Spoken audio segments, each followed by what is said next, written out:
Okay. So, kagaya na makikita nyo sa screen, ang lesson natin ngayon ay frequency distribution, quarter 4 week 3 ng ating lesson sa mathematics, sa statistics, week 3 na tayo. So, ano ba yung kailangan nating matutunan sa ngayon? So, ang competency na kailangan nyo matutunan ay mag-organize ng data. Again, organize ng data in a frequency distribution table. So, nasa pangalawang phase pa rin tayo. Na kung matatandaan nyo, last week ay nung mga previous weeks, pinag-aralan natin yung tungkol sa statistics, kung ano yung ginagawa natin. So, nagko-collect tayo ng data, organize. Yung sumunod ay to analyze and interpret. So, or interpret and analyze. So, nandito pa lang tayo sa pangalawa. Organizing pa rin.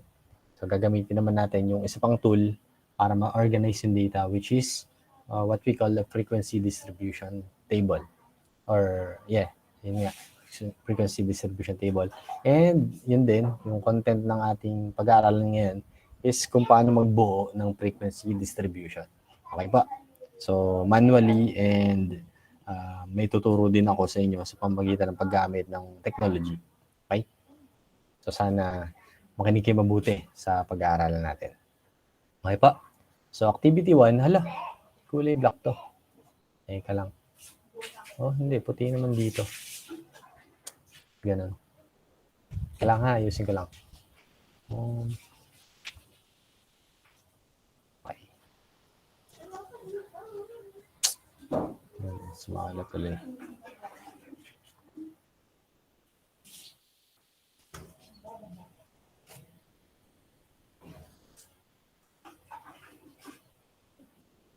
Okay, hindi pa siya pala nag-ano. Kaya pala. See a window. Ayan. So, ito yung unang natin gagawin. Magsasagot kayo ng survey na yung ilan ay nakakapagsagot na. Yung survey po ay nasa group chat natin. Kung hindi nyo pa nakikita, ay ito na uli siya. Ayan. Nilagay ko na po uli sa group chat. So, magsasagot lang kayo ng survey and then titingnan natin mag-isip tayo ng paraan para ma-organize yung data given. Okay? So, ganun po yung gagawin natin. Tingnan muna natin kung nakapagsagot na lahat sa survey. So, may 13 na nakapagsagot.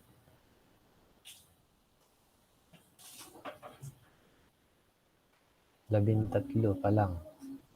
Nasaan kaya yung iba? Sige, bibigyan ko kayo ng mga 1 minute lang. Mabilis lang naman yung sasagot na sa survey. Ilan na ba ang mga tao dito? 13. May 4 na akong previous na sagot dun. So, meron pang hindi pa nagsasagot.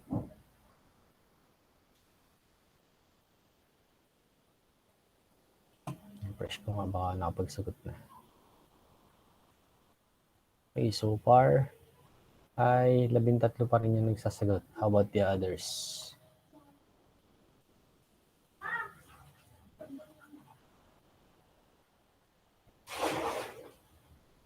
Nakapagsagot na ba? Ulitin ko lang, ilalagay ko lang ulit sa group chat.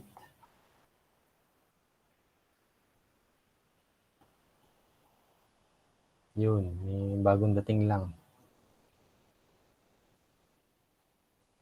Okay, check natin. Ayan.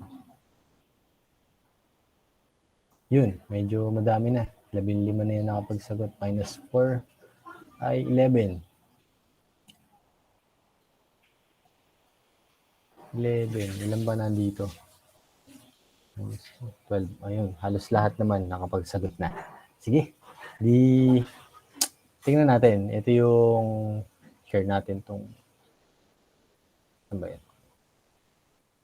Share your tab.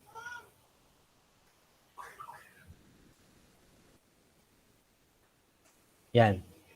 Ayan, ito po yung ating mga sagot. So, question.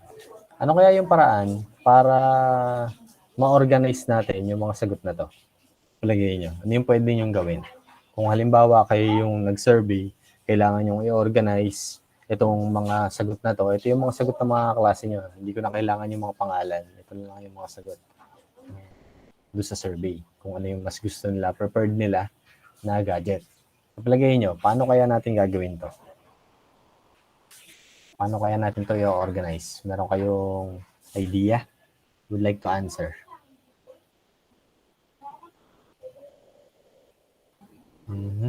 Si Catherine. Ika-calculate po. Kakalculate. Kaso paano kung hindi ka maalam mag-calculate sa gamit yung gamit tong mga programs na to? Ano muna yung pwede mong gawin? Halimbawa, papel lang yan. Nakuha mo. Nabilang mo yan. Ano yung pwede nyong gawin? Para malaman, ma-organize yung mga yan. Cedric. Sir, pagsasamahin po yung magkakapareho. Yun, pwede, no? Samahin yung pagkakapareho. Tapos, ano pang pwedeng gawin pagkatapos masama yung pagkakapareho? Baka yung pwede natin kuhaning data dito. Palagay natin, pagsamahin natin yung magkakapareho. Actually, mabilis lang yun eh. Kapag sa Excel or sa Sheets, kailangan nyo lang gawin ganito. Papakita ko sa inyo ha. Pero ilipat muna natin siya. Lipat muna natin dito. So yan, kung sakaling gusto mong magpagsama yung pare-pareho, pwede nyo gawin, i-right click nyo lang. Tapos hanapin nyo dito yung sort. Ayan o, sort range. So, pwedeng A to C, kaya Z to A. Ibig sabihin nito alphabetical. Ibig sabihin nitong Z to A, pabaligtad. Kapag sinort natin, yun, magkakasama-sama yung magkakapareho. Alphabetical siya. L, P, S, tapos huli yung T. Okay. So yan. Yan yung sinabi ni Cedric na pwedeng gawin. Si Cedric nga ba? Tama ba? Cedric nga ba nagsabi nun? Okay. Na pagsamahin natin magkapareho. Pagkatapos natin gawin na pagsamahin yung magkakapareho, ano pa yung pwede natin gawin dito para ma-organize? So tama yan. Yun yung isang paraan. Ano pa yung pwede? Palagay nyo. Ano kaya? Anyone? Would like to answer? Ano kaya yung pwede pa natin gawin dito?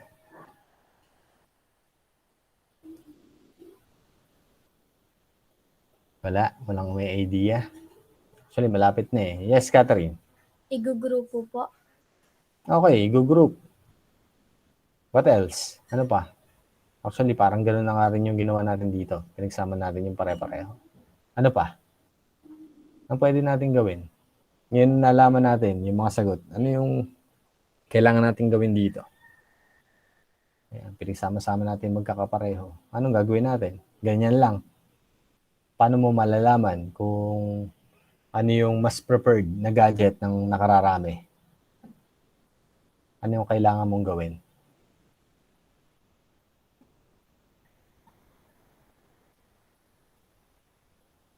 Sige, isip tayo.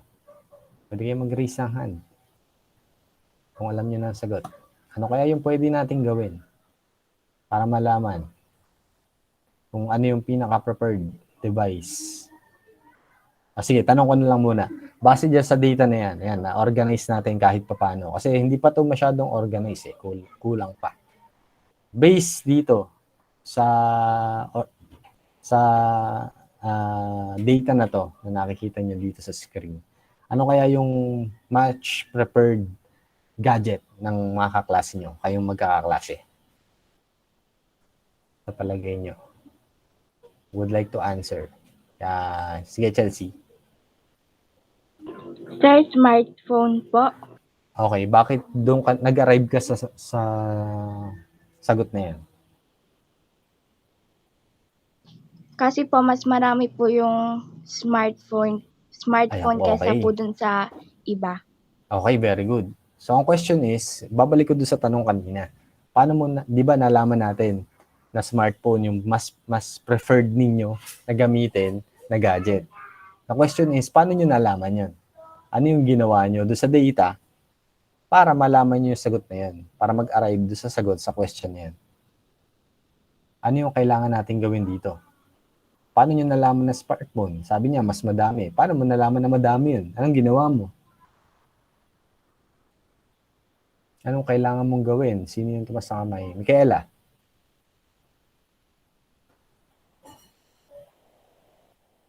Micaela?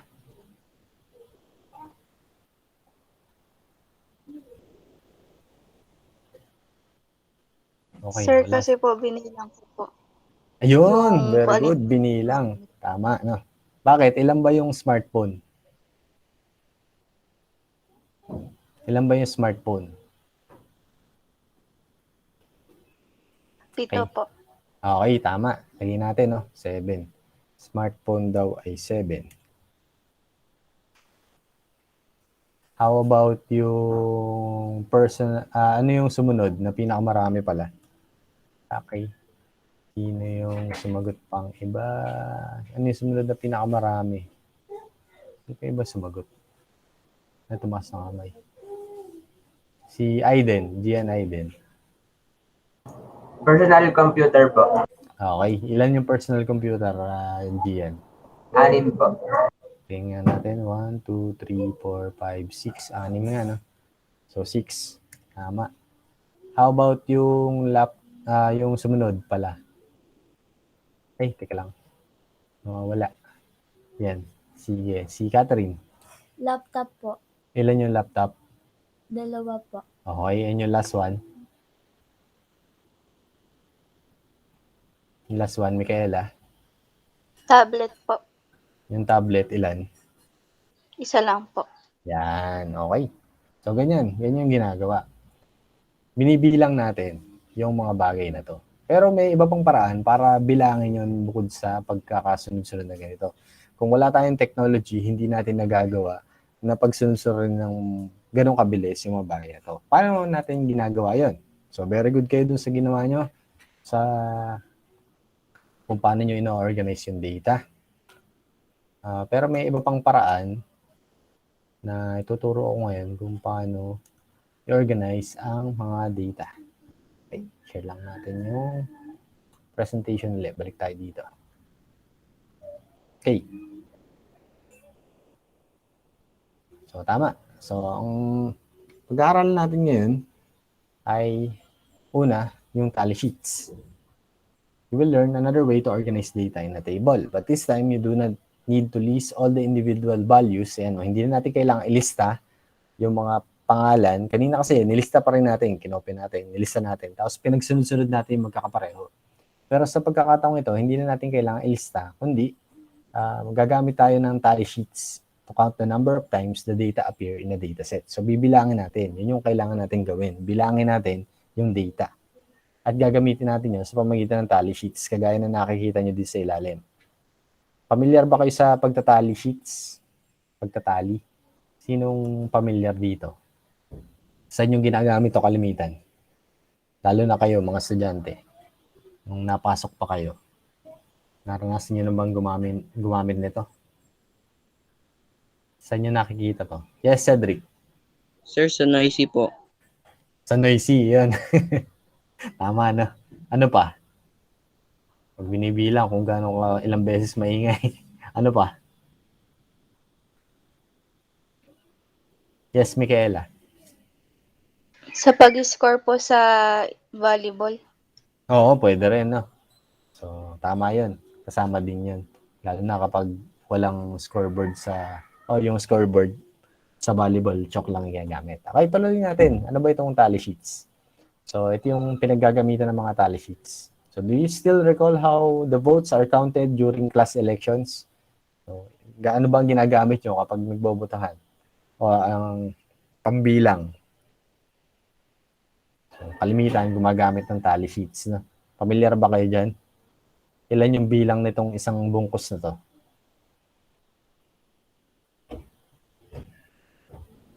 Yes, Gian? 5 po isa. Okay, so 5. Yung isang bungkus na yan, 5 para mabilis bilangin, no? So, ganyan ang gamit ng tally sheets. So, pwede nyo din gamitin yun doon sa example natin sana kanina. Sa kaliman. Ano? Pero, kapag gagamit kayo ng technology, itong tally sheets, nawawala na rin. Mamaya papakita ko sa inyo kung paano nangyayari yan. Okay. So ano pa yung ibang use ng tally sheets? Ayan. Kapag local election, magamit sila ng tally sheets. Ayan, kasi medyo hindi pa tayo automized. Ayaw pa ng mga Pilipino yung yung sa yung automation. Ayaw pa nila ng computerize, kaya ganyan pa. Sa election, tally sheets din. So it is important during elections that data or the count of votes are presented to the viewers in a way that they can easily observe the status of the election results. Using a tally sheet of tally board is a way to organize the counting of votes. So isang paraan yung pagta-tally sheet, pag-organize. Pero hindi lang yon. Pwede pa nating i-organize yung mismong nakatali na data. So paano pa natin siya i-organize? Ano ba tong frequency distribution? So, tatalakayin natin kung ano man itong frequency distribution, taalamin natin kung paano siya gumagana. Okay? At pag-aaralan din natin kung paano tayo magbuo ng frequency distribution table. So, una, ano ba yung frequency? So, hindi po yan yung nasa radyo, nasa sagap. Ang frequency sa statistics is the number of times an observation or a particular value appears in a dataset. So example, ito meron sa example natin dito, may scores daw na 36 hanggang 40. Ito yung tally niya. O, ilang beses daw lumabas yung score na 36 to 40, ang sagot ay 1. So yun yung frequency niya. Isang beses lumabas yung score na 36 to 40. Maaring 36 yun, 37, 38, 39, 40. So yun yung frequency. Yung frequency sa Tagalog, kadalasan. What is the frequency of you doing your brushes? Of you brush your teeth? Gano'ng kadalas ka nagtututbrush? Parang gano'n. So, yun ang ibig sabihin ng frequency, kadalasan. So, gano'ng kadalas lumabas yung 36 to 40, isang beses lang. So, 1 lang yung nakalagay. Okay? Tuloy natin. So, merong, ano naman yung frequency distribution? A frequency distribution is a table that shows the frequencies for the categories, values of a counting variable or class intervals. So, yung frequency distribution, sa madaling salita, yung buong table. Yan yung frequency distribution. Yung buong table, that is what we call the frequency distribution. Frequency ito lang, 1, 5, 9. In a particular item, or mamaya tatalakayin natin kung anong tawag dito. 1, 5, 9, 3, 2. Yan yung mga frequency. Ito yung tally. So, pagbibilang lang yan. And yung mga scores. Mamaya tatalakayin natin much more of this one. So, yan po yung frequency distribution table, or yan buong yan. Okay. So, ayun. Talakayin natin yung una na part. So, may 3 parts yan. Itong unang column, pangalawa, na mamaya pwedeng mawala na to dahil sa technology nawawala na yung tallying and yung frequency. So ituturuan ko kayo nung mano-mano at saka nung tawag dito ng high-tets. Nagamit tayo ng formula. Okay. Class interval. So ano ba yung class interval? So example natin to, 16 to 20, ang tally niya ay 2. So ang frequency ay 2. So, galing din to dito sa example kanina. 1620, yun. Okay? So, ano daw yung class interval? Ayun, bumibilog. Ito daw yung tinatawag na class interval. In the table, the class interval is 16 to 20. So, ayan. Itong lahat ng to, ang tawag dyan ay class interval. So, meron pa tayong tinatawag na class size. Kung ito yung class interval, ang class size niya daw ay 5. Bakit daw? Because there are 5 values that the interval may contain. Specifically, 16, 17, 18, 19, and 20. Okay? Naintindihan po ba? So ito yung interval natin. 16 to 20 yung interval. Yung buong interval. At ang class size niya, yung nilalaman niya. Class size ay 16, 17, 18, 19, 20. Ang bilang nun ay 5. May laman siyang 5 mga numbers. Okay ba? May question po tayo doon? tuloy natin. Kung tungkol pa sa class interval. The class interval has class limits. The lower class limit and the upper class limit. Ayun, may dalawang parts yung class interval. Meron daw lower class limit and upper class limit. Sa palagay nyo, ano kaya yun? May idea kayo kung ano yung lower class limit? So, pakita natin. Ano yan? Ang lower class limit daw ay 16. O yan, may idea na kayo kung ano yung upper class limit. Ano kaya yung upper class limit? May idea na kayo kung ano yung upper class limit. Who would like to answer? Sige, Chelsea. Sir, yung 20 po. Okay, very good. 20. So, kaya nga tinawag na limit dahil hanggang doon lang yung boundary. Okay pa. So, may class limits. Ibig sabihin nun, ang bibilangin nyo lang yung score na 16, 17, 18, 19, 20. Hanggang doon lang. Okay po. So, yun yung limits natin. May question po tayo doon. So, malinaw naman yun. Yan, yung limits, 20, 16, 20. Ba, hindi nag-animate. Ayun, hindi pala sumusunod agad. So, yung lower class limit at yung limit na 20. Yun, ito yung sumunod. Akala ko hindi nag-animate. Okay, next tayo. So, dito pa rin tayo sa class interval. If the observation has fractional measurements, so kung yung observation, yung tiningnan natin, yung mga kinuha nating data, ay may fractional. O ibig sabihin, hindi siya eksakto, hindi siya integers, katulad ng 60, 17, 18, 19. Merong total, 16.5, 16 and a half, 16.25, ganun. Such as height and weight, kapag nagsusukat ng height and weight. The following class boundaries will avoid the gaps between class intervals. For class intervals 60 to 20, the class boundaries are. So, nababago yung class, yung limit, hindi siya tayo nalilimitahan kapag merong mga decimal places or may fractions. So, nagkakaroon ng lower class boundary. Yan. Meron pang boundary na tinatawag. Lampas tayo sa limits. Ang boundary niya ay 15.5. So, babawasan natin yung 16 ng 0.5. So, yun po yung boundary kapag meron lang namang decimal o fraction. And ang upper class, madadagdagan mo lang ng 0.5. So, parang lumawak lang ng 0.5 doon sa limits. Okay pa? And yung last one, each class interval has a class mark. Ayun, class mark naman tayo. Ano naman yung class mark? It is the middle value that may serve as the representative of the interval. Yun daw yung gitna. Ano ba yung gitna nito? 16 to 20. Yun daw yung tinatawag na class mark. Ano ba yung gitna ng 16 to 20? Would like to answer? Sige, Ralph? 18 po. Okay, tama. Ang class mark ay 18 since 18 is the middle score from 16 to 20. Okay? So, to summarize, ito yung mga pinag-usapan natin. Ang class interval, 16 to 20. Ang class mark, 18. Yun yung nasa gitna ng 16 to 20. Lower class limit, 16. Ito siya. Upper class limit, 20. Lower class boundary, pag minusan mo na ng 0.5, 15.5. Plus 0.5, 20.5.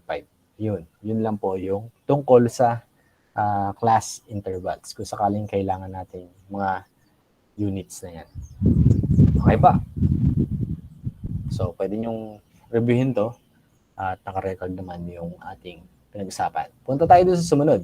Ito naman tayo sa sumunod na column, the tally column. So, just like its name, the tally column is the record of sticks that gives you the frequency or the number of values that fall into the class interval 16 to 20. So, yung nagpo-fall sa interval na 16 to 20, meron daw dalawa na nakakuha ng score ng 16 hanggang 20. So, ayan.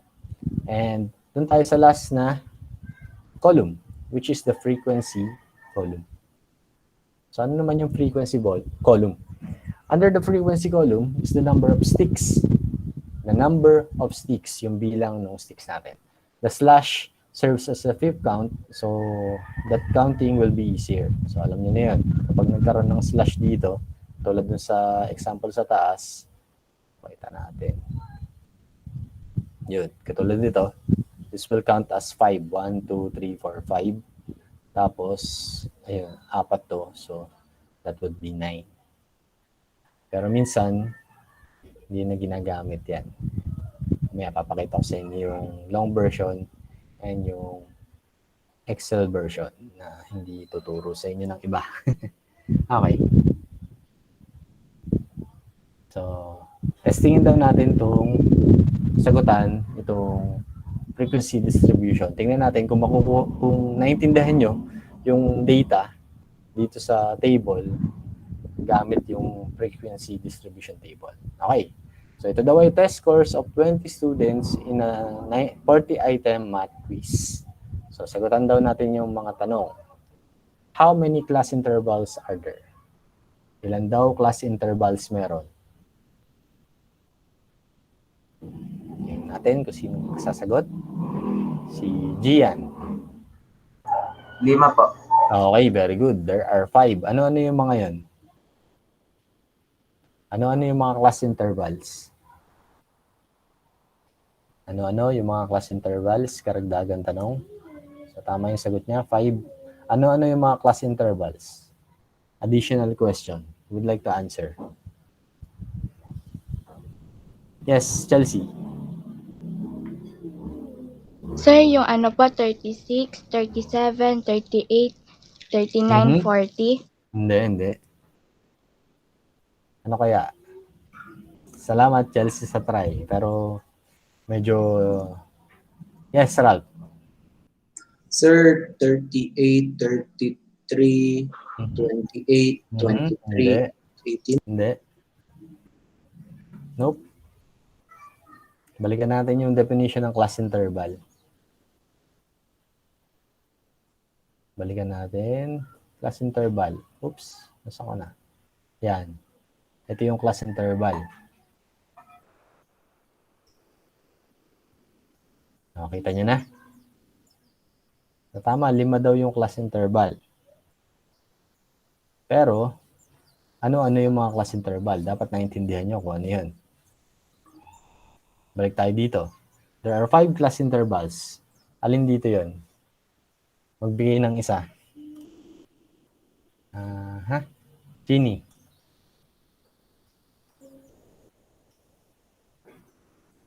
Yung 36 to 40 pa? Okay, that is 1. 36 to 40. Ayan, alam nyo na mga sumunod. Ano pa? Sige, Ralph. 31 to 35 po. Okay, that is another one. 2. Ano pa? Cedric. 21 to 25 po. Okay, meron pang 2 natitira. Si Chelsea.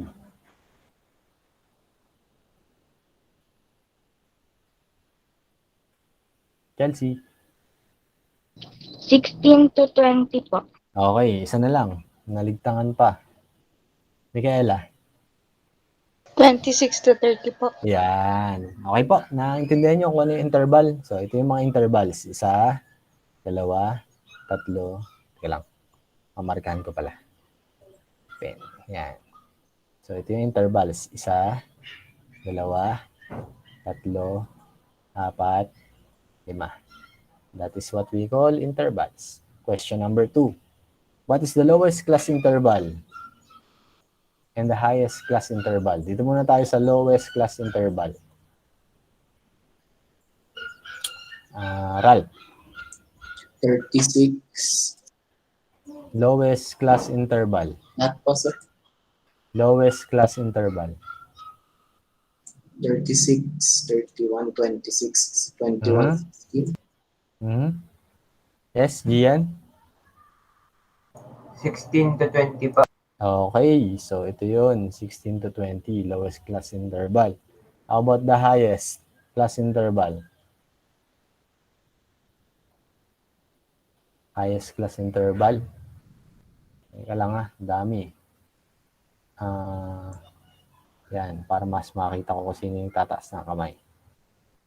Si Ira. 36 to 40 po. Okay, tama. 36 to 40. Pakita natin yung sagot. So, 16 to 20 ang lowest interval and 36 to 40 ang highest interval. Okay? So, naintindihan niyo yan, ha? Punta tayo dun sa sumunod na question. So, ito pa rin yung given. What is the class size? Ano daw ang class size natin? Yes, Ralph. 20 students po. Hindi. Iba yun. Sample size yun. Chini. 5 po. Okay, very good. Ano yung 5 na yun? Tama, ang sagot ay 5. Saan kaya nakuha yung 5 na yan? Kasi kanina, yung intervals, ito yun. 1, 2, 3, 4, 5. Yan yung intervals. Eh, yung class size, sige, Chini. Yung 36, 37, 38, 39, 40 po. Ayan, very good. Yun yung laman nito ng bawat isa. Yun yung tinatawag na class size. So, ang laman nito, 36, 36, 37. Ay, pangat ng sulat ko. Sensya na. Hindi ako naka-pen eh. So, alam nyo na yan. 36, 37, 38, 39, 40. Ito rin, 31, 32, 33, 34, 35. So, 5 lang din. 26, 26, 27, 28, 29, 30. So, 5 din yan. 21 hanggang 25, 5 din. Yan yung class size natin. Okay, next. Which core interval, which core interval, ano daw interval, has the highest frequency? Dumuna tayo sa highest frequency. Anong interval daw yung may highest frequency? Sige, Micaela. 26 to 30 po. Tingnan nga natin kung tama ang sagot niya. Okay, very good. 9 kasi yung kanyang frequency. Nakuha niya yan. Ano naman daw yung may lowest frequency? I'd like to answer. Lowest frequency, sasagot dito. Ba naman? Si Chini. Yung 36 to 40 po. Okay, check nga natin kung tama. Okay. So, bakit? Dahil meron lang siyang isa. Okay. Ganun lang kasimple yan. Next. So, sagutan pa rin natin to. Complete the table below for the class interval 21 to 25. So, gamitin daw natin itong reference na to para ma-complete yung table. Okay. Ano daw yung class mark niya? Class mark. Naalala niyo yung class mark? Yung gitna ng isang interval. So, ano yung class mark ng 21 to 25? Would like to answer? Yes, Ralph? 23 po. Tingnan natin kung tama. Okay, that's correct. Next, lower class limit. Lower class limit. Ano daw yung lower class limit niya? Limit. Micaela. Makikita nyo din dito yan. Lower class limit. 21 po. Tingnan natin kung tama si Micaela. Okay, very good. So kung 21 yung lower class, what is the upper class limit? Napakasimple lang nitong lesson na to. Si Ira. 25 po. Okay, check natin. And the answer is correct. Lower class boundary. Tandaan niyo yung boundary kapag merong fractions, decimals. Yes, Ralph. 20.5 po. 20.5. Check natin. Okay, tama. Pinawasan natin ng 0.5 yung lower. How about yung upper class limit? Sige, Micaela.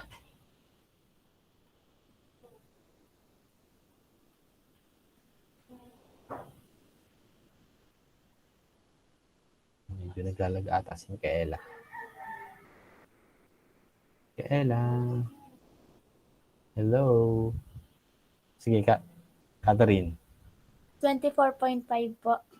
24.5? Hindi. Dadagdagan mo yung 25 ng 0.5. Ano dapat mangyayari? Dagdag naman siya. Doon sa isa bawas, dito naman dagdag. 25.5 So, magiging 25 po. Okay, tama. Good. Well lang, simple yan. Yan lang yung kung kailangan man natin, yung mga bagay na yan. Okay? Next natin. So, paano naman tayo magko-construct ng frequency distribution? So, tuturuan ko kayo gamit ang Google Sheets or Microsoft Excel, or kung wala kayo ng mga ito, kahit pag paper lang pwede na. Or kung ano bang gagamitin nyo sa bahay na papel. Siyempre, kailangan nyo din lapis o kaya ballpen dahil hindi nyo may susulat kung wala yung mga yan. Kung namimilaw sa pudding kayo katulad ko. Okay. Start tayo. So, una, frequency distribution of an ungroup data. So, ano kaya yan? So, magbigay tayo ng example. Si Jessica daw is a plantita and she surveyed 20 households in their barangay and found out the number of varieties of plants they own. So, sa Tagalog, sakali hindi niya naintindihan yung English, na plantito daw si Jessica, nag-survey siya sa mga kapitbahay niya sa barangay at inalam niya kung ilan yung uri ng halaman na meron sila sa bahay. Ang result daw ay 30144 etc. Ayan, yung mga data na yan.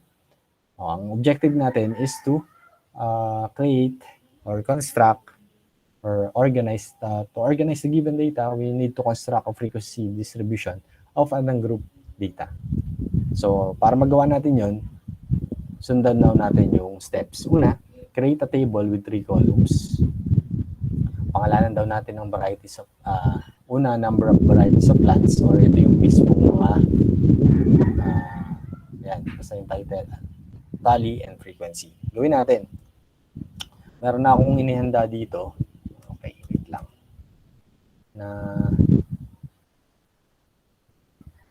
Lang. Paano ba to? I-share ko pala muna. Share step 20.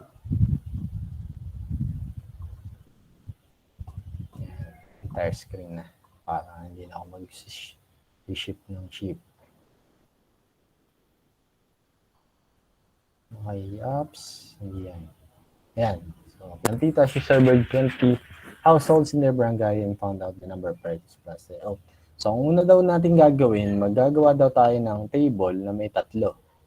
Una, yung una daw, ipapangalan daw natin ay number of varieties of plants. So, number of varieties of plants. So, pwede nyo isulat yan kung sakali man na wala kayong kakayahan na mag-Excel. Or pwede rin naman to sa mga smartphones nyo, pwede nyo i-download yung Google Sheets para magawa nyo yung lalo na yung activity mamaya. Okay, so yan daw yung first. So, yung sumunod, tally, pangalawang column, tally. And yung sumunod ay frequency. Yan. So, yan daw. Kasi yung tally, yun yung pagbibilang. Actually, mamaya tuturo ko sa inyo kung paano mawawala na itong tally board. Hindi natin kailangan magbilang na maigi. Pero sa ngayon, susundin lang muna natin. Okay? Next, write. Write the categories of the result gathered in the first column. So, ilan daw ba yung kalimitang varieties ng plants? Ano ba yung kalimitang result dito?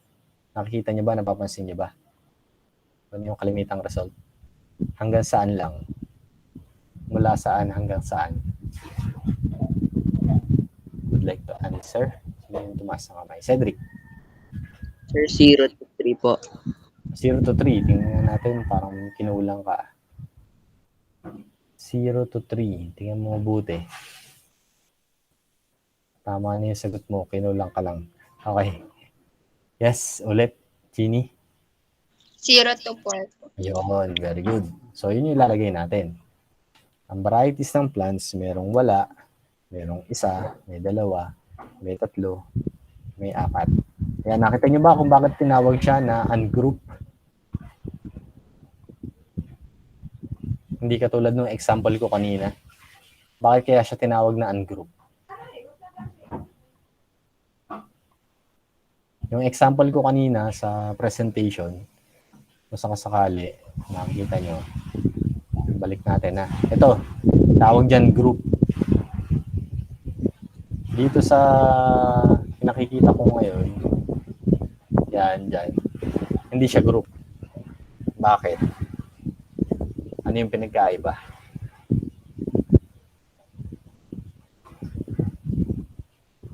mamaya natin pag-usapan. Parang intindihin muna natin. Sige. Pagkatapos, ano yung gagawin natin dito? I-create muna tayo ng table. Lagyan natin siya ng ano para talaga maging table na siya. Yan. So, anong gagawin natin susunod? Sa palagay nyo? Balik tayo dun sa presentation. Yun. Tally. Ito na yung susunod. Tally the number in each category based on the data gathered in the survey. Paano natin itatali to? Anyone?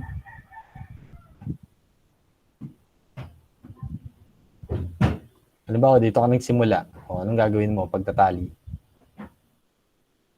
3. Ilang 3 meron? Tatali mo dito. Sa 0. Tatali mo dito. Sa 1. Tatali mo dito. Sa. Ganyan yung mano-mano na gagawin nyo kapag halimbawa gagamit kayo ng papel at lapis at yung mismong data. So, nasa na tayo? 1. Nandito na tayo sumunod. 4. Ilan yun? Sa 2. So, lagyan na agad natin ng 2. Yun. 1 ulit. Balik tayo dito. And so on. Okay? So, may mas mabilis sa paraan dyan, pero ano muna, pakita muna natin. Na? So, nasa na tayo? May 1, 2, 2. Bigyan din natin to. Ganyan po ang pagtatali. 0. Yan pala uli natin. Actually, yung sinusulat ko lang letter I lang. Yung nandito. 2 ulit. 2 2. So, 2. 0 ulit. Lagyan ulit natin. Nahirapan ko sarili ko. No? May mas mabilis sa paraan, pero papakita ko lang sa inyo mamaya.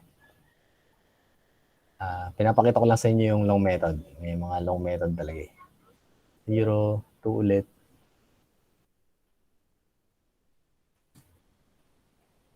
May 0 ulit.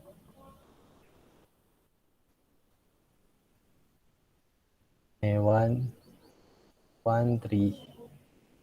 1, 3. Yan yung ginagawa nyo kalimitan, lalo na kapag nag-ano.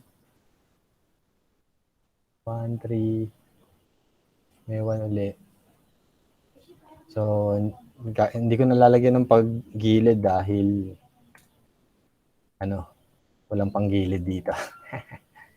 Pwede naman yan. 1, 3. Lalagyan ko na ng guhit pagkatapos. 1, 2. 1, 3. 1. Oops. 1, 2. So, ganyan lang yan.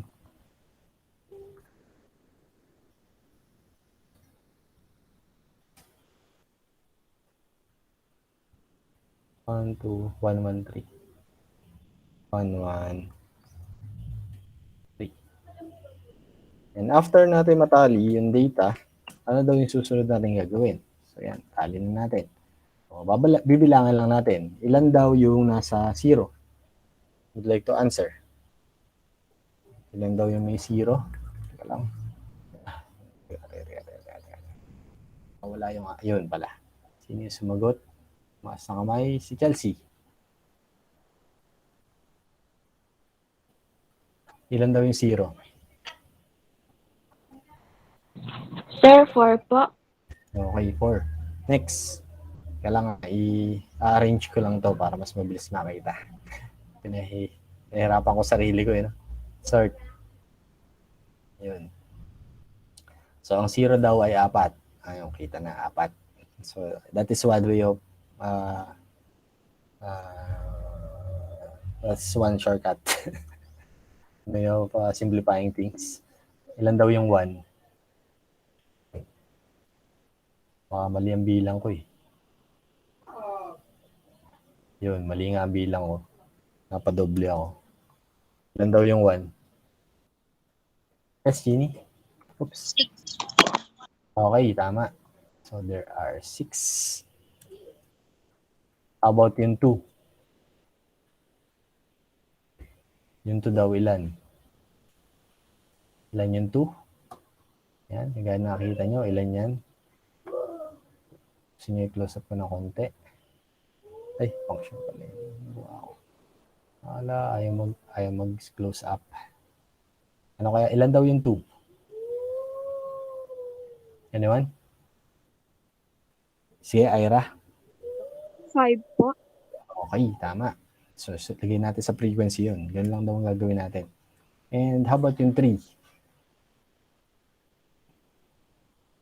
Yung 3? Si Chelsea? Ilan daw yung 3, Chelsea? Chelsea? Saan ka na? Micaela? 3 po. Okay. And yung last one, yung 4. Yung 4. Ilan daw yung 4? Ay, nga pala, titingnan ko nga pala. Hindi kasi natunog. Si Ralph. 2 po. Okay. Ganyan lang. Paggagawa ng frequency table, distribution table of ungrouped data. So, ungroup siya dahil isa lang. Isang data lang or isa lang yung nandito. Yung range. Range. Yung ano pala. What do we call this? Yung interval. Isa lang yung interval. Okay? Isa lang yung... So, there is a faster way of doing this. Actually, nandito na siya sa ilalim. Yeah. Meron kasing, ano yan, hindi na natin kailangan ng tally board. So, nagbibilang na siya ng kusa. Ayun, may formula siya dito. Tuturuan ko kayo kung paano gawin yun. Yan yung karagdagang kaalaman mula sa aking mga walang kwenta-kwentang nalalaman sa buhay. Hindi, joke lang. Nagagamit yan. So, ayan, kung makapansin nyo dito, ito kasi mano-mano na tayong nagbilang. Ito, si computer na ang pagbibilangin natin. Okay. Tuturuan ko kayo kung paano yan. So, ang kailangan nyo lang gawin ay yung number of plants, numbers of varieties of plants. So, ayan, ito lang yung susulat nyo talaga dyan. Tapos, si computer na ang bahala magbilang ng frequency. So, paano gawin yun? Simple lang. Ang kailangan nyo lang gawin ay ilagay ang ang tawag dito? Ang formula na to. Okay. So, ang ilalagay nyo, count if. So, ang ginagawa niya, binibilang niya yung range depende sa kung ano yung laman niya. Okay? So, nagbibilang siya kung. So, ano tong range na to? So, itong range na to, ito yung data na kailangan natin.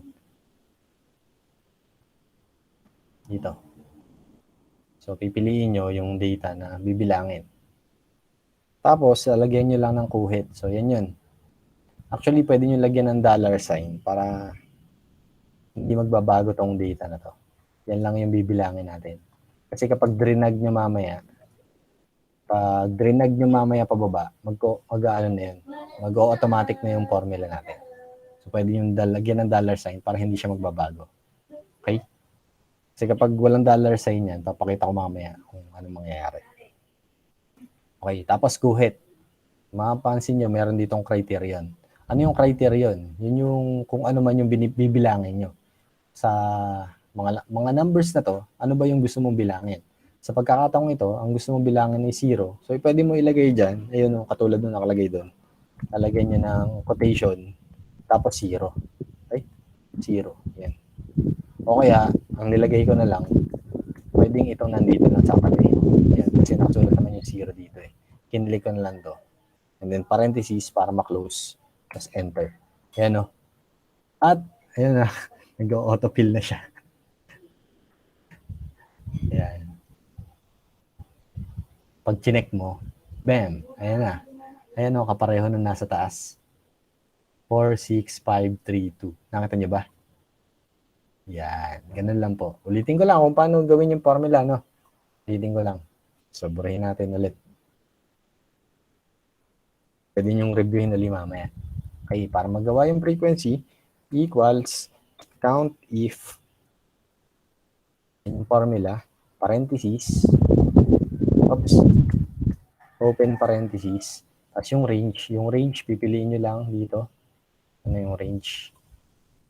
So, para makita nyo yun, kaya nakalagay A2, ito yun, A, makita nyo yung taas, A, tapos ito yung 2, ito yung A2. Yun yung kanyang address na tinatawag. To A21, hanggang dito sa A21. Okay? Guhit, criterion, ito yung katabi. Tapos, parentheses, enter. Yun. Nag-auto na naman siya. Okay po.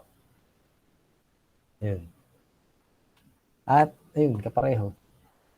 Pwede na palang hindi lagyan ng dollar sign eh, na ano siya. Ay, ayun lang. Ayan, nakita niyo na bago. Dapat kasi hanggang dito lang sa A21, naging A22. So, hindi pa rin, mali. Mali pa rin to. So, kailangan natin gawin, lagyan talaga ng dollar sign to. Para hindi mabago. Sakaling naintindihan nyo ako. Sana naintindihan nyo ako. Okay. Ito, pwede nyo din gawin to. Dadrag nyo dito sa ilalim. Nakita nyo yung maliit na box na yan. Pwede nyo ganyan. Yan. Mabibilang siya ng kusa. Automatic na yung pagbibilang. Hindi nyo na kailangan magbilang ng mga bagay-bagay. Okay? So, ganyan. Mabilis nating magagawa yung table pagbibilang. May questions po tayo? Kung sakaling medyo nabilisan kayo doon sa pagpapaliwanag ko, pwede niyong balikan mamaya. Okay? Sa recording. Okay. So, tuloy tayo. Paano naman yung group? Paano naman yung group data? So, ito yung example ng group data. Balik muna tayo sa presentation. Paano naman kung group? So, frequency distribution of a group data. Consider the following data set. So, ito yung data set natin. Final grades of 20 grade 7 students in school year 2019-2020. Ito daw yung mga final grades nila sa mathematics. So, paano daw natin co-construct yung frequency distribution of a group data? So, una, hanapin daw natin ang high score and lowest score. So, tingnan natin. Ano daw yung highest score dito? Ano daw yung lowest score? Ito yung data natin na galing dun sa kanina. Ano daw ang highest dyan? Sige nga, hanapin nyo nga. Ano ang highest score? Si Chini. 96 po. Okay, tama, 96. So, itong highest score. Markahan natin para makita natin. Ano yung lowest score naman? Ano kaya yung lowest score dito? I-skim natin yan. Anong lowest score? Okay, si Michaela. 76 po. Okay, tama. 76. Hanapin natin na yun. So, kailangan natin kung ano yung high score at lowest score. Ano ang gagawin natin doon? Balik tayo sa presentation natin. Compute for the range, the difference between the highest and the lowest scores. Para magawa daw yun, kailangan daw natin computein yung range, difference, ibig sabihin, subtraction between the highest score and the lowest score. Balik tayo dito. Ano bang highest score? 96. Pwede nyo mag-compute dito. Kapag magko-compute kayo sa sheets, equal lang ilalagay nyo, 96 minus, ano daw yung lowest score? 76. Anong sagot dyan? Ay, ang daya. Huwag ka magpakita. Ang sagot dyan, 96 minus 76.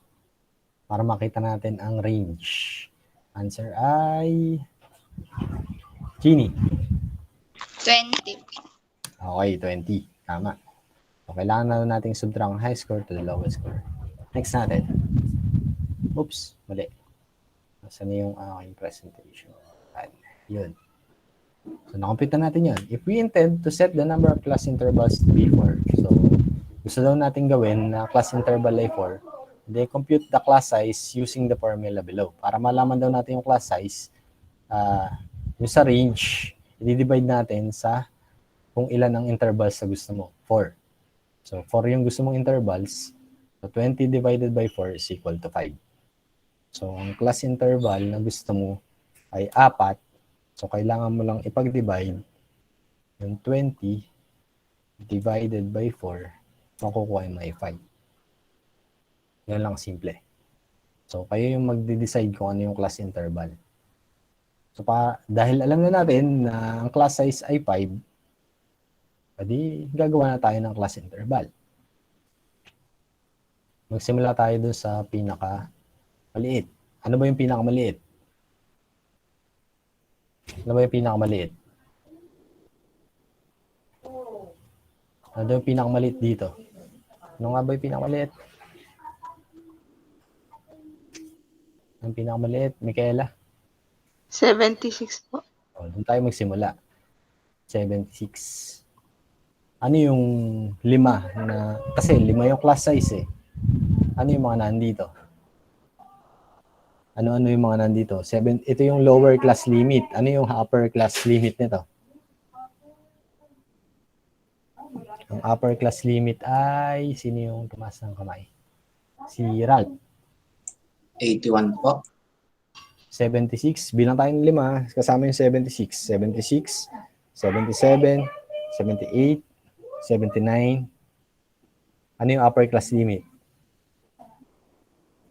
80 po. Ayun. Okay. So, 80. Oh.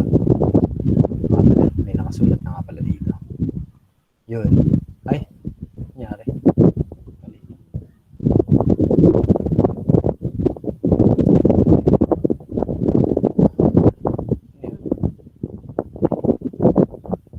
Yan. Ayan. Okay. Yan. Next. Ano yung sumunod? Na interval. Ano yung sumunod na interval?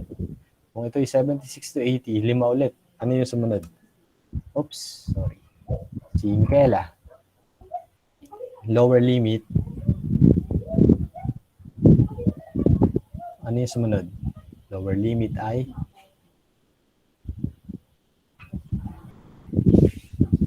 ano yung sumunod na interval? Would like to answer. Nawala si Micaela. Anyone? Anyone else? Micaela, sasagot ka ba? Sorry po, napindot. Napindot lang. Okay. Ano kaya yung susunod na na interval? So 76 to 80 hanggang ano yan eh? Hanggang 96 yung pinakamataas. So ano yung susunod? Okay. Sino yan? Sige, Kayla. 88 po. Ano kaya yung susunod na interval?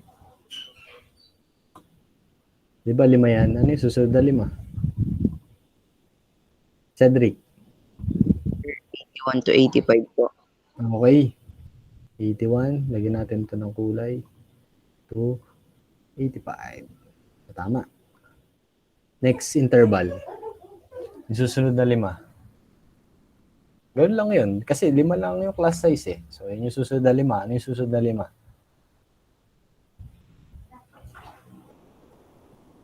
Ano yung susunod na 5? Si Ginny. 86 to 90 po. Okay. Layan natin. Pero na yan eh. Okay, tama. Sagot mo. Next. Yung susunod na 5 pa. Alam nyo na ha. Si Ira. 91-95 po. 91 to 95. Check na natin. Yun. Yun yung last one. Actually, dapat 4 lang yung interval natin. Pero dahil kulang, kasama kasi pinamataas 96. So, dapat yung last one ay sino pang sumagot? Si Catherine. 96 to 100 po. Yun. Okay. So, bakit ganun? Ba't lumampas yung natin? So, pwede lumampas yung intervals natin, pero yung class size, meron kasing ano yan, meron kasing note dyan. Ayan, oh. So, na-form natin yung table, complete the list of intervals. Note, the lowest class interval should have the upper limit that is divisible by class size. So, kailangan yung upper limit daw niya, pwedeng i-divide dun sa class size natin. So, 80, kayang i-divide sa 5. Nakita niyo yan? So, kayang i-divide yung upper limit dun sa 5 na class size. Kaya, naging ganun. Okay. Next natin. So, ayan. Magtatali na tayo. So, we're going to start to tally. So, titingnan natin kung ano yung mga grade dito para hindi na tayo masyado mahirapan. Di atin na siyang i-sort. Yan. Nakasort na siya. Yan. Tally. Lagyan natin dito. Tally. Ganyan po ang gagawin nyo kapag... Ay, sorry. Wala palang kulay ito. Yan. So, ganyan ang gagawin ninyo kapag kayo po ay magmamano-mano. Kailangan nyo itali yan. O, ilan? Halimbawa, 76. So, ilan to? Yan, ha? 76 to 80. Ilan yan? Ilan daw yung 76 hanggang 80? Itatali nyo. 1, 2, 3, 4. And, syempre, ilalagay nyo na yung frequency. Ang frequency niya ay wala palang kulay ito.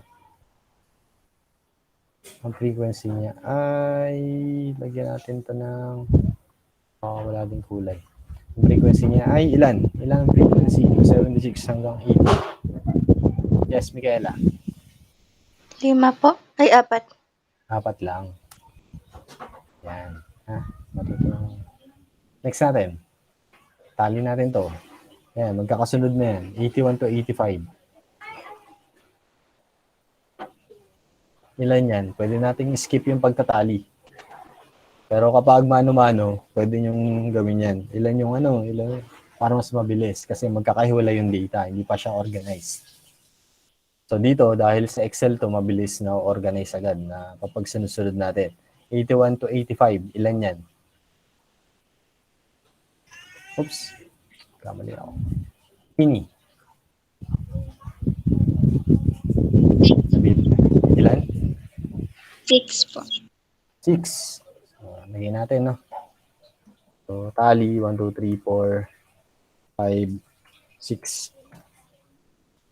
Para siyang 6. Ganyan ang gagawin nyo kapag mano-mano. Okay, how about 86 to 90? Simula 86 hanggang 90.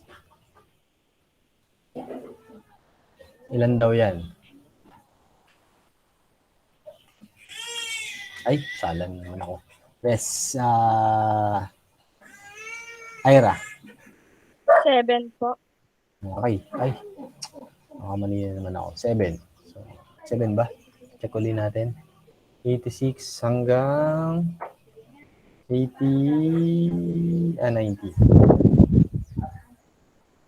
So, meron siyang 1, 2, 3, 4, 5, 6, 7. Tama na, 7. Bigyan natin dito tali. 1, 2, 3, 4, 5. Dash. Oops. Dash. 1, 2. 7 siya. How about yung 91 to 95? Ilang kaya yung 91 to 95? You would like to answer? Ganyan lang. Magbibilang lang tayo. Ganyan yung statistics. Cedric. Dalawa po. Okay, 2. Hindi natin dito. 2. We can see 2. And yung last one, 96 to 100. 96 to 100 is Catherine. 1 po. Okay, tama. Ganun lang. Okay. So, yan yung paraan kung kayo ay magmamano-mano. Ngayon, paano gagamitin or paano nyo gagawin kapag hindi siya mano-mano or let's say, automatic? Actually, meron na naka-prepare dito. Ayan. Ito na yung sagot. Shortcut tayo dyan. Bilis lang siyang gawin. At, ayan o, kapareho yung sagot. So, paano pa siya gawin? Babarin ko muna itong mga to. Para malaman. Automatic na yan eh. Yan. Pakita ko lang, no? Para magawa siya, kailangan isulat lang muna natin itong class interval. Kailangan maaram pa rin kayong gumawa ng class interval. Tapos, syempre, kailangan nyo ng frequency. Wala na tayo nung frequency. So, ano yung formula para magawa yan? Simple lang, class. Kapag kanina yung count yung ginagawa natin, pero ngayon mas mabilis kasi group data na to, iba na yung gagamitin natin na formula. Okay? Kaya siya group na tinawag kasi naka-group. Ayun. Hindi isang number lang yung binibilang. Hindi isang interval lang yung binibilang. Hindi isa lang yung class size. Marami yung laman ng isang interval. Okay, so paano ba gawin yun? Una, kailangan nyo lang gawin equal, tapos ang formula ay frequency. So, yun lang frequency, tapos parentheses. Ganyan lagi yung ginagawa kapag gumagawa ng formula sa Sheets o kaya sa Excel. Equal, tapos yung pangalan ng formula, tapos parentheses. So, ano bang gagawin natin dito? Ang una nyo kukunin ay yung data. Kukunin nyo tong datang to. Yan. Hindi nyo na kailangan maglagay ng $sign kasi hindi nyo na kailangan i-drag yan. Automatic yan. Na kukumputin yan. Tapos kuhit lang. Tapos kukuhanin nyo yung upper limits. Sa-select nyo tong upper limits. Pero take note, kailangan ang order ng upper limits ay simula sa pinakamababa hanggang sa pinakamataas. So ayan, katulad nito. Yung una ay yung pinakamababa, 80. Ang pinakamataas, 100. Tapos lagyan nyo lang parentheses, tapos enter lang. Yun, makukuha nyo na yung sagot. May frequency na siya agad. Tapos na. Diba?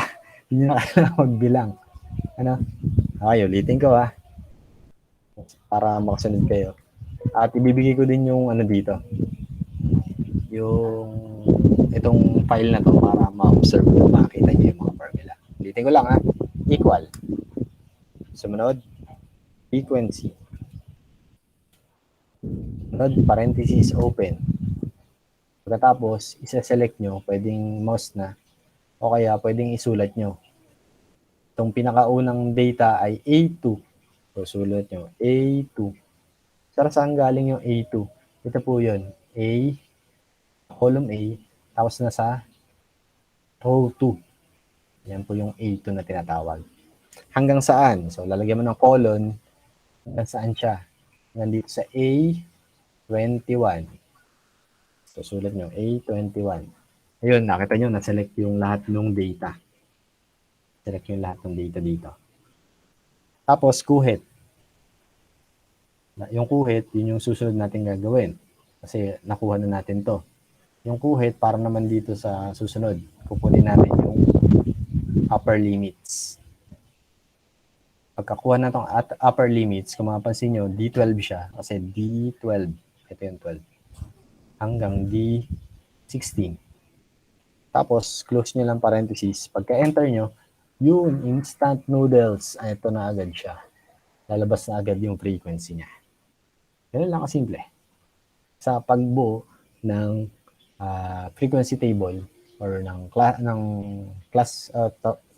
frequency distribution table gamit ang Google Sheets. Okay po. May question po tayo? So, yung gagawin nyo, ganito rin yung gagawin nyo para sa learning task nyo sa araw na ito. Ayan o. Ito na. Gaya na makikita nyo sa screen. Ang kailangan nyo lang gawin dito, kailangan nyo uling mag-duplicate.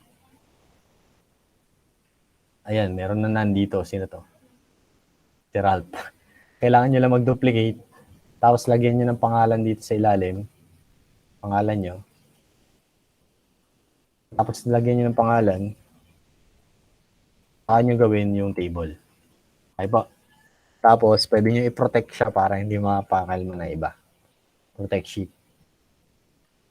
Para kayo lang makapag-edit. Ay, huwag kang magulo dyan, Rat. Okay. Okay pa. So, ganun lang. Yung link nito nasa ano natin. Nasa Google Classroom na natin. Okay? May questions po tayo, mga kaibigan, mga kapatid. Doon nagtatapos ang ating pag-aaral sa ngayon. May mga tanong po ba? Questions?